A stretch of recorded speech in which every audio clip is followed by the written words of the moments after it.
Em outubro de 2009, funcionários da France Telecom prestaram uma homenagem silenciosa a um colega que se tinha suicidado.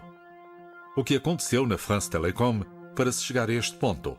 Por que motivo ainda hoje psiquiatras ouvem frases surpreendentes da boca dos funcionários dessa empresa? Il me dit, vous savez, je fais de l'alpinisme, hein. J'ai des cordes. Elles sont toujours dans ma voiture. Et quand j'en aurai marre, je saurai les utiliser.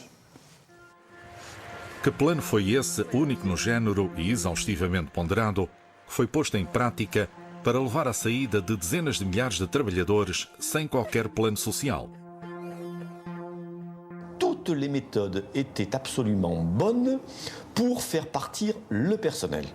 Agora, as pessoas começaram a falar, nomeadamente os altos executivos da empresa. Estes foram incumbidos de aplicar esse plano, de agirem como ceifadores. Neste programa, revelam os métodos utilizados pela France Telecom. France Telecom, investigação aos suicídios.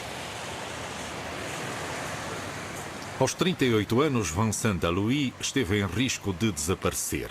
Este executivo da France Telecom recusou-se a desempenhar o papel de ceifador que lhe foi exigido. Hoje presta declarações à polícia. Voilà. Qu'est-ce que vous avez entre les mains, Vincent? Alors c'est ma convocation à la demande d'un brigadier de police, donc agissant sur instruction de monsieur le procureur de la République du parquet de Nanterre. Je dois aller me rendre pour déposer. Ao fim de 13 anos de carreira, Vincent Allouy teve a coragem de fazer aquilo que o alto executivo de uma empresa raramente faz: apresentar uma queixa-crime contra a entidade patronal por assédio moral. Depois de 2 anos de baixa médica, de meses à base de antidepressivos, ele decidiu lutar. Je suis déjà au fond du gouffre. Maintenant, soit je nage et j'essaie de m'en sortir, soit... De toute façon, quand on est dans cette situation-là, soit on disparaît et on disparaît complètement. Comme certains l'ont fait. Comme certains malheureusement l'ont fait. Soit on témoigne et on fait confiance à la justice, encore une fois. Vincent Allouy revela-nos o que contou aos agentes. É a história de 3 anos de inferno entre 2004 e 2007, durante os quais assiste, em primeiro lugar, à redução dos efetivos do seu departamento. Em setembro de 2005 é chamado pela Direção de Recursos Humanos sem perceber porquê. Ainda se lembra dessas reuniões. Vous savez pourquoi vous êtes ici? Pardon, c'est moi que vous vous invectivez sur ce ton-là? Oui, asseyez-vous et on arrête maintenant. Pardon? Écoutez, c'est moi qui pose les questions. J'ai eu peur qu'il y ait une caméra cachée. Isso arrasta-se durante 6 meses. Todas as semanas, Vincent Allouy enfrenta a mesma diretora de recursos humanos sem testemunhas. À la question, vous savez pourquoi vous êtes là? Je lui ai répondu simplement, pour vous écouter. Elle m'a hurlé dessus, mais arrêtez de faire le malin. Très bien, c'est moi qui pose les questions ici. Oui, et quelles questions souhaitez-vous me poser? Oh, mais je vais pas y arriver avec vous. Essa reunião absurda repetia-se todas as semanas. Durava 2 horas e meia e deixava Vincent Allouy exausto. Je sortais, ma chemise était trempée, mon costume était trempé. Je retournais au bureau, je me disais, mais je me prête à quelque chose là, est-ce que je suis obligé de traverser ça? Essas expressões continuadas que Vincent Allouy não percebeu na altura tinham um objetivo: um plano confidencial que pretendia levar à saída de 22 mil pessoas da France Telecom em apenas 3 anos. Esse plano tinha sido delineado um ano antes, em 2004. Se por um lado tal plano foi ocultado à maioria dos funcionários, por outro havia pessoas que sabiam de tudo, como esta testemunha que conhecemos no decorrer da nossa investigação. Enquanto diretor regional da France Telecom, ele trabalhou 35 anos na empresa e chegou a integrar a hierarquia de topo. Fala pela primeira vez, mas sob anonimato. Toutes les méthodes étaient absolument bonnes pour faire partir le personnel. Ça, vous êtes clair là-dessus? Je suis catégorique. Et ce chiffre des 22 000 emplois, on vous l'a souvent répété comme un leitmotiv? Ce chiffre de 22 000 emplois faisait partie des objectifs qui nous étaient assignés et qui permettaient d'ailleurs de justifier notamment les primes et notre salaire variable. D'accord. C'est-à-dire que vous étiez payé au nombre de personnes que vous réussissiez à faire partir? Notamment, c'était un des indicateurs qui était mesurable et qui permettait de justifier, entre guillemets, notre bonus. Em 2006, a France Telecom seleciona 4.000 executivos intermédios que serão incumbidos de aplicar o plano. Descobrimos os documentos que lhes foram distribuídos na altura e que explicam os melhores métodos para convencer os outros funcionários a aceitarem a mobilidade ou a saída da empresa. Para os administradores da France Telecom, os funcionários têm de aceitar a mudança. Tudo isso está envolto em explicações confusas. Por exemplo, no caso da mobilidade, dizia-se: quem quiser descobrir novos mundos deverá aceitar perder de vista o apoio familiar. O objetivo principal já é conhecido. É preciso obter a saída de 22 000 pessoas da France Telecom.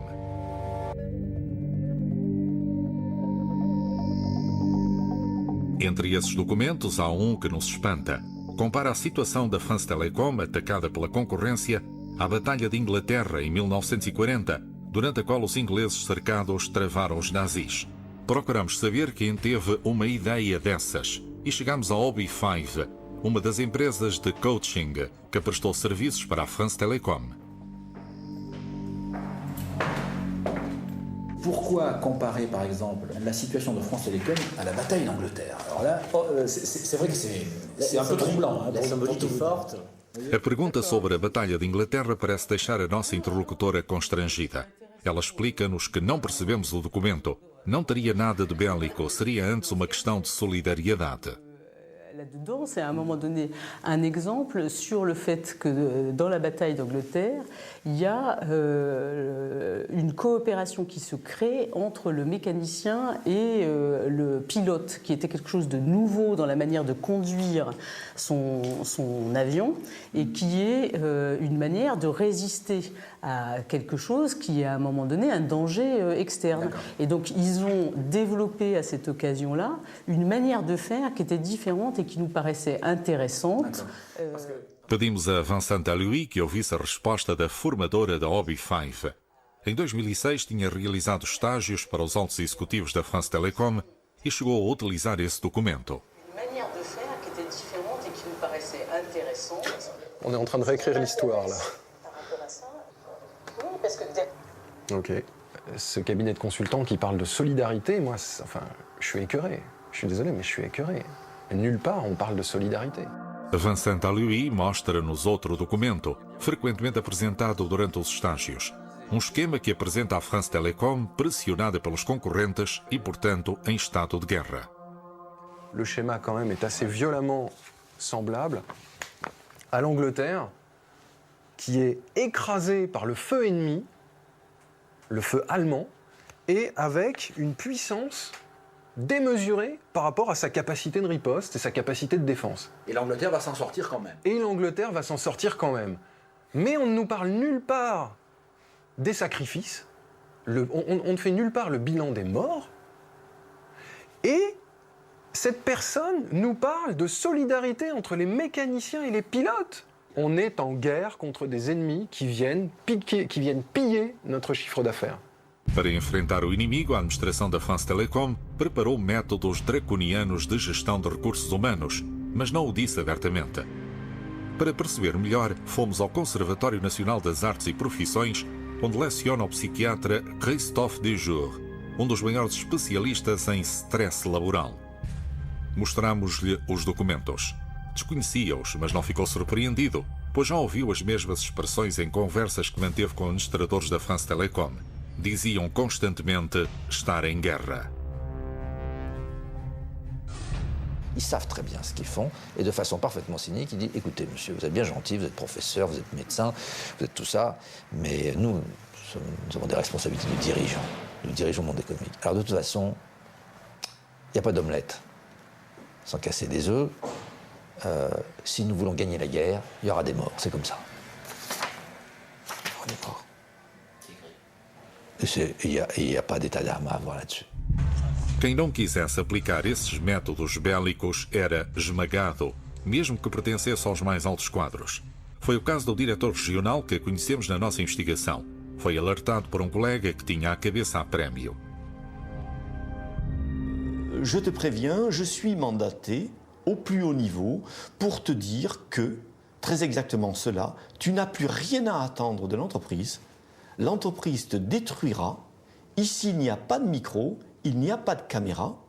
On fera tout pour te détruire. Il faut que tu partes. À partir de là, j'ai vu autour de moi mon propre encadrement qui ne me reconnaissait plus. Comme un pestiféré. Comme un pestiféré. O diretor regional percebe então que estão a fazê-lo pagar pela recusa em ser um ceifador da empresa. Alguns meses mais tarde é chamado à sede da France Télécom em Paris. O diretor de recursos humanos repreende-o por se ter atrasado um dia, ameaça-o com uma infração grave e obriga-o a assinar uma carta de demissão com efeitos imediatos. Je leur ai dit clairement, il y avait 2 personnes en face de moi, vous êtes des salauds, je ne veux plus entendre parler de vous, je ne pouvais pas imaginer un instant que vous étiez capable de faire ces choses-là. Je suis prêt à signer n'importe quoi, mais je ne veux plus vous voir, je ne veux plus travailler dans ce contexte. Quand j'ai signé, j'étais mort, j'étais épuisé, j'étais liquéfié, j'étais en sanglots. J'étais tué complètement. Aparentemente, vários altos executivos tiveram o mesmo tratamento e acabaram por ceder. Ici, j'en connais je ne sais combien qui sont partis parce qu'ils étaient épuisés, ils n'en pouvaient plus. Ah ouais. Je connais des cadres supérieurs ici qui sont restés 2 ans en dépression. Et qui, au moment de se mettre la corde au cou, ils ont vu le patron et ils ont dit bon, mais ça y est, on va se suicider. On les a laissés tranquilles. Et puis ils sont partis 2 ans en dépression. Foi isso que levou milhares de funcionários da France Télécom a recorrerem a psiquiatras. Em Grenoble, Brigitte Fonlebrette atende alguns desde 1995. A cada ano que passa, o número aumenta, aparecendo por vezes com doenças invulgares num contexto de medicina do trabalho. Há quem tenha perdido a voz, o cabelo ou até os dentes. Há quem esteja à beira de perder a vida. Ce qui se dit dans les entretiens est d'une dureté effroyable. L'autre jour, quelqu'un m'a dit « Mais vous savez, docteur, vous en faites pas. J'ai ce qu'il faut. » Alors moi, je lui demande ce que c'est, ce qu'il faut. Il me dit « Vous savez, je fais de l'alpinisme. Hein. J'ai des cordes. Elles sont toujours dans ma voiture. Et quand j'en aurai marre, je saurai les utiliser. » Voilà. Voilà ce que c'est un entretien aujourd'hui en psychiatrie. Et quand vous reprenez l'anamnèse, ce qui veut dire l'histoire médicale du patient, ce sont des personnes qui n'ont aucun antécédent dépressif, aucune pathologie familiale, aucun drame intercurrent, il n'y a rien. Autre chose qui existe dans les coffres de voitures, et il faut le savoir, ce sont des armes. Avec des patients qui me disent, tel jour, à telle heure, moi, je vais rentrer dans le bureau, il y aura mon N+2 et ma DRH, et alors là, je vais leur faire payer tout ce qu'ils m'ont fait. Em 2006, Vincent Allouy apercebe-se de que a função chefe de projeto foi retirada da folha de pagamento, o que é ilegal.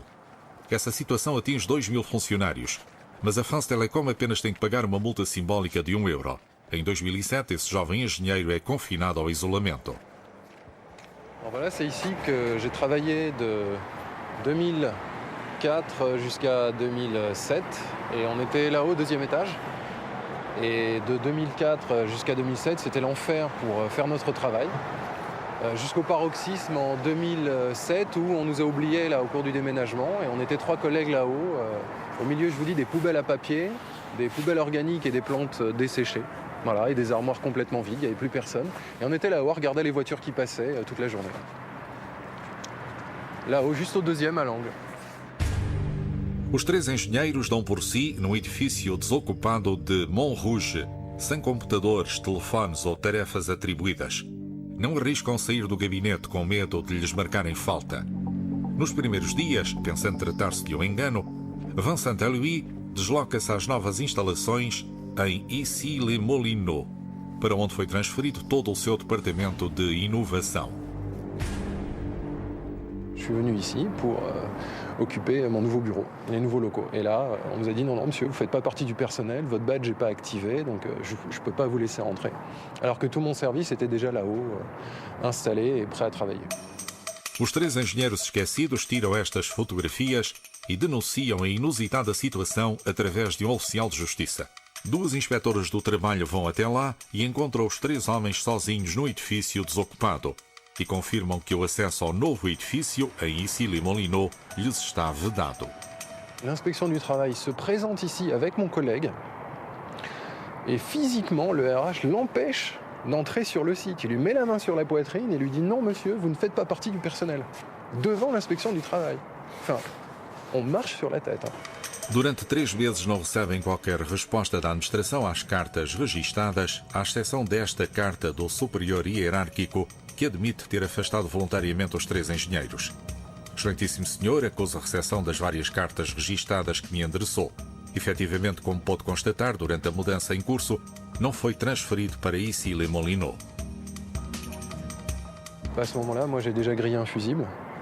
Je suis suivi par un toubib et qui me dit clairement, je crois que là, il faut arrêter les dégâts, quoi. Il faut arrêter les dégâts, ça dure depuis trop longtemps. Vincent Alioui e colega acabam por apresentar queixa por assédio moral contra a France Télécom. A inspeção do trabalho procedeu da mesma maneira. Vincent Alioui cedeu, como aconteceu a muitos outros. A France Télécom já o tinha previsto. Este documento de 2006 é uma ferramenta que permite aos quadros da empresa saber com antecedência as fases psicológicas pelas quais o trabalhador vai passar. O trabalhador a quem terão de anunciar a mobilidade ou a saída da empresa. Numa primeira fase, o trabalhador começa por recusar, pode eventualmente revoltar-se. De seguida ficará triste, desesperado e depressivo. Cabe ao gestor convencê-lo progressivamente a aceitar a decisão.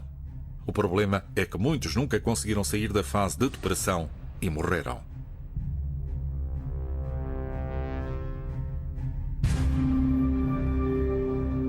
Il faut manipuler les gens pour qu'ils acceptent de partir, et pour les manipuler, il faut donc des manipulateurs. C'est très important de faire la distinction entre les deux. Ce n'est pas un ordre qui va être donné, c'est toute l'astuce, c'est toute la nuance qu'il y a là-dedans. L'idée n'est pas de donner un ordre aux salariés de partir, puisque il faut masquer, il faut dissimuler qu'en fait, il s'agit de le faire partir. Tout est feutré, tout est transformé. Manipulation, c'est aide. Insistance, saisir, maîtriser, exercer une emprise, ça s'appelle accompagner. Catherine Morel conheceu muitos funcionários humilhados. Durante 2 anos exerceu medicina do trabalho ao serviço da France Télécom. Demitiu-se em dezembro de 2009 para preservar a saúde mental, como a própria diz. A doutora Morel viu passar pelo seu consultório de Chambéry centenas de funcionários desesperados devido à mobilidade geográfica ou funcional impostas. Eram oriundos de todos os setores da atividade, dos motores de busca ou das lojas do grupo, e sempre com os mesmos sintomas. Il y avait pas mal de personnes qui exprimaient leur inquiétude, qui exprimaient leur peur de voir leur poste de travail supprimé du jour au lendemain, qui exprimaient des symptômes tels que les troubles du sommeil ou qui se mettaient à pleurer aussi en consultation. C'était pour moi quand même un phénomène relativement nouveau. J'ai vu souvent des gens qui s'effondraient en pleurs en consultation quand on commençait à leur poser des questions sur votre travail, comment ça se passe. Catherine Morel afirma agora ter sido sujeita a pressões para indicar entre os funcionários aqueles que a administração designa por portadores de sinais fracos. No fundo, quais os trabalhadores doentes de quem era preciso livrar-se.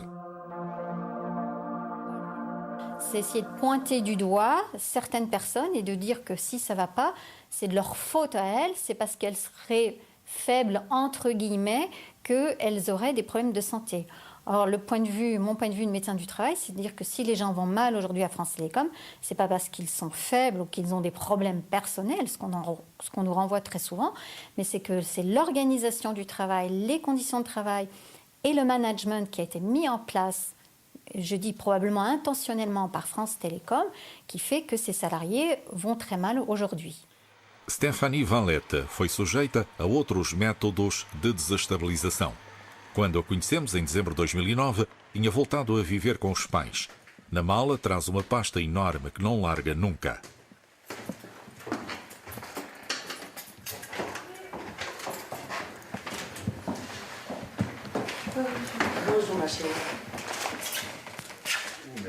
Contém documentos que resumem alguns anos de vida passados na France Télécom em Montpellier. Uma vida que se alterou completamente no dia em que foi eleita representante dos funcionários. Até aí fazia demonstrações de produtos multimédia numa loja do grupo. Ça faisait un an que j'accumulais de la documentation pour mieux renseigner mes collègues et les clients de France Télécom. Et un matin, je suis arrivée sur mon lieu de travail. Le responsable avait tout jeté à la benne sans aucune explication. Vous lui avez demandé? Je lui ai demandé, il m'a dit que c'était comme ça, que j'avais qu'à mieux ranger mes affaires. De là, moi, je n'ai pas compris, donc je suis allée voir ma directrice de l'époque et je lui en ai parlé. J'ai dit, je ne comprends pas ce qui se passe et l'homme m'a répondu que ça serait la parole de mon manager contre la mienne. Il m'est arrivé la fois surtout où ces affaires ont été jetées à la poubelle. Il m'est arrivé de penser, j'ai eu envie de descendre à Montpellier avec le fusil. Parce que je ne pouvais pas comprendre. Que des cheffaillons comme ça qui se donnent le pouvoir de tuer. Le pouvoir de tuer, enfin, non, pas de tuer, mais de jouer avec la vie, la santé et la vie de leurs subordonnés. Puis agir comme ça paraît pas croyable. Passado algum tempo, é a vez do seu arquivo pessoal, que continha documentos confidenciais, a ser vandalizado. Em 2007, Stéphanie Valette parte à defesa de 4 jovens funcionárias que acusam um gestor de assédio moral. A partir desse momento, aos olhos da hierarquia, a própria Stéphanie passa a ser um alvo a abater. Foi constantemente repreendida pelas atividades sindicais que realizava. No emprego, ela foi isolada dos outros. On a essayé de me dégoûter par tous les moyens de mon travail. On m'a laissé pendant des mois errer devant un ordinateur sans formation, au cœur d'une boutique, quoi. Sans rien me dire, quoi. Sans rien me dire. Como já não aguenta mais, Stéphanie Valette ataca a France Télécom com a intervenção de um mediador por assédio moral. Nesse dia, em Nîmes, realiza-se a primeira acariação no tribunal. C'est pas facile de mettre son employeur au tribunal. Moi, quand je suis rentrée à France Télécom, c'était pas pour les mettre au tribunal. C'était pour travailler en toute sérénité. Et je me suis rendu compte rapidement que c'était pas le cas. Há ano que Stéphanie Valette aguarda esta audiência. Assim que entra na sala do tribunal, está pronta para atacar. Mas percebe rapidamente que não será possível. Os representantes da France Télécom não comparecem.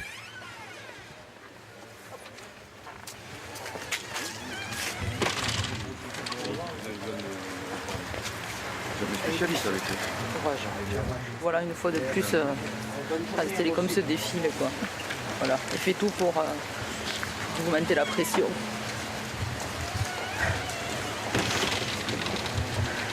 Je veux vraiment nous pousser à bout, quoi. Vraiment. Vraiment. On va y arriver.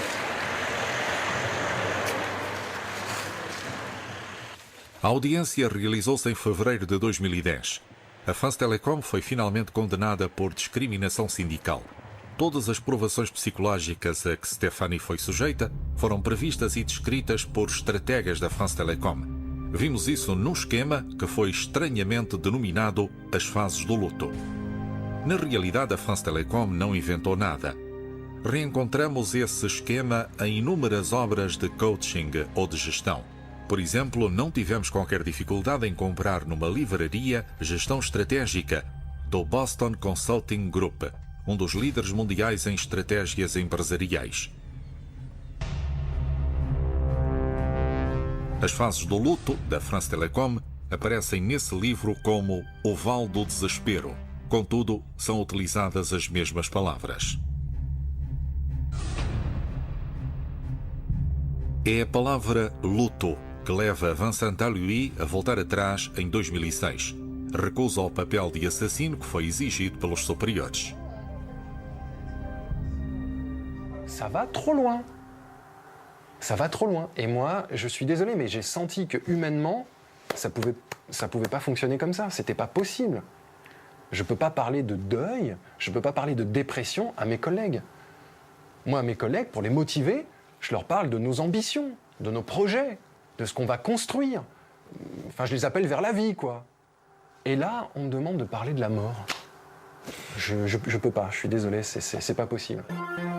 Durante a nossa investigação, ficámos a saber que os consultores contratados pela France Telecom apenas retomaram os trabalhos de Elisabeth Kubler-Ross, uma psiquiatra norte-americana pioneira no acompanhamento de pessoas em fim de vida, de doentes nos cuidados paliativos que tinham de aceitar a ideia da sua morte iminente.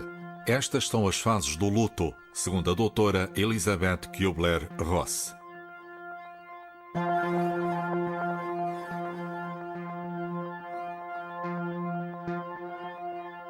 E esta é a curva, estranhamente parecida, divulgada pelos estrategas da France Telecom. É uma curva que ganha subitamente outra amplitude quando pensamos nas dezenas de suicídios de trabalhadores no espaço de escassos meses. Moi, je pense qu'ils ont presque... Enfin, je sais pas, mais j'ai une intuition qu'ils ont presque calculé le risque suicidaire et ils l'ont un petit peu approché. Je pense qu'on peut certainement penser que certains statisticiens ont prévu à France Télécom combien il y aurait de morts. Je pense. C'est terrible. Oui, c'est terrible. Ao longo da nossa investigação, tentámos falar com Didier Lombard, o antigo presidente, e com Stéphane Richard, o novo responsável máximo do grupo, desde março de 2010. Não quiseram responder-nos. Para além disso, o acesso às instalações da France Telecom Orange, nos mais variados lugares, foi-nos negado. Por fim, acabamos por ser recebidos na Orange Village, em Arcueil. Tínhamos encontro marcado com a diretora executiva da Orange France, Delphine Ernotte. A nossa primeira pergunta dizia respeito ao plano para acabar com 22 mil postos de trabalho em 3 anos, lançado em 2004. Sim, era um objetivo fixado pela administração.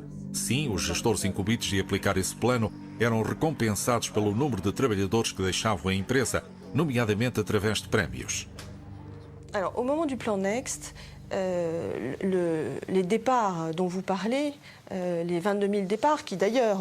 sont devenus 30 d'ailleurs. Non, bon 22 000 départs bon qui ont aussi été compensés par des recrutements externes oui. Pendant la même période, à peu près 7 000 recrutements externes.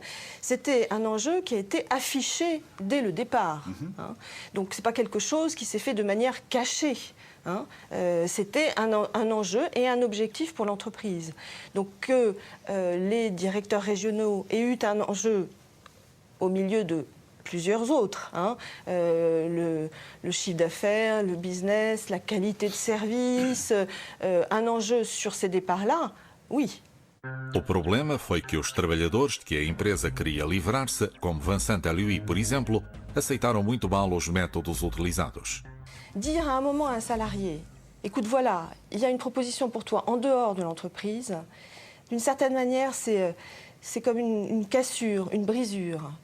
Parce que ce lien à l'entreprise, particulièrement à France Télécom, il est extrêmement fort.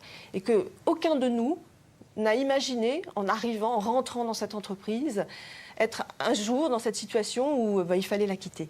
Aqueles que não foram forçados a sair tinham de rodar e por vezes mudar de profissão, o que implicava outros sofrimentos.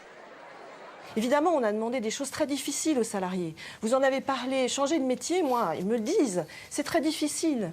Parce que quand on rentre, parce qu'on a décidé d'avoir une carrière technique et qu'à un moment on vous demande de travailler dans un centre d'appel qui n'est pas forcément votre vocation, ça c'est ressenti très durement. Pour certains, ça a été insupportable. Alors est-ce qu'on avait anticipé ça ? Est-ce qu'on avait compris à quel point, pour certaines personnes, ça pouvait représenter un drame ? Non, non. A administração não terá antecipado os dramas que aconteceram. Contudo, o documento intitulado As Fases do Luto parece provar o contrário. Nele fala-se de desespero e de eventual depressão do trabalhador. Alors, qu'est-ce que c'est ce document-là, cette courbe que vous me montrez ? C'est une courbe de psychologie, si on peut dire, qui explique les différentes phases pour accepter le changement. Et je crois que c'est précisément parce qu'on avait conscience qu'on demandait beaucoup aux salariés qu'on a souhaité former les cadres, alors peut-être maladroitement, hein, mais à accompagner les salariés dans le changement. Maintenant, de là à se dire que certains allaient craquer, non. Delfina Renota confirma-nos que estão em curso negociações com os sindicatos e que os acordos já estão assinados, em particular quanto à mobilidade dos trabalhadores. A administração da France Telecom acaba por enfrentar esses sindicatos na barra do tribunal. O Ministério Público de Paris abre o inquérito na sequência de um relatório bastante grave de uma inspetora do trabalho ao qual conseguimos ter acesso. Ela escreve: notei também que a administração da France Telecom foi alertada inúmeras vezes para a existência de riscos psicossociais graves dentro da empresa. E ainda que, na sequência desses avisos, a administração da France Telecom não tomou as medidas necessárias para evitar ou limitar os riscos para a saúde mental relacionados com a organização do trabalho. A especialista em Direito do Trabalho, Karine Martin-Studor, représente vários trabalhadores da France Telecom. Est-ce qu'il y aurait une infraction pénale? Je vous dis clairement oui, parce qu'il y a un élément intentionnel, un élément matériel et un élément moral. Oui, ça rentre très bien dans le cadre du délit de harcèlement moral et j'irai même plus loin, ça rentre dans le cadre de la mise en danger d'autrui. Até agora, só a acusação de assédio moral foi aceita na Justiça. Perante as acusações, a administração da France Telecom optou pelo silêncio. Em outubro de 2009, realizou-se o funeral de Didier Martin, um engenheiro da empresa em Lannion, que acabou com a própria vida. Entre janeiro e setembro de 2010, 11 trabalhadores da empresa escolheram o suicídio. Locução: Alberto Ramos, Dialectos.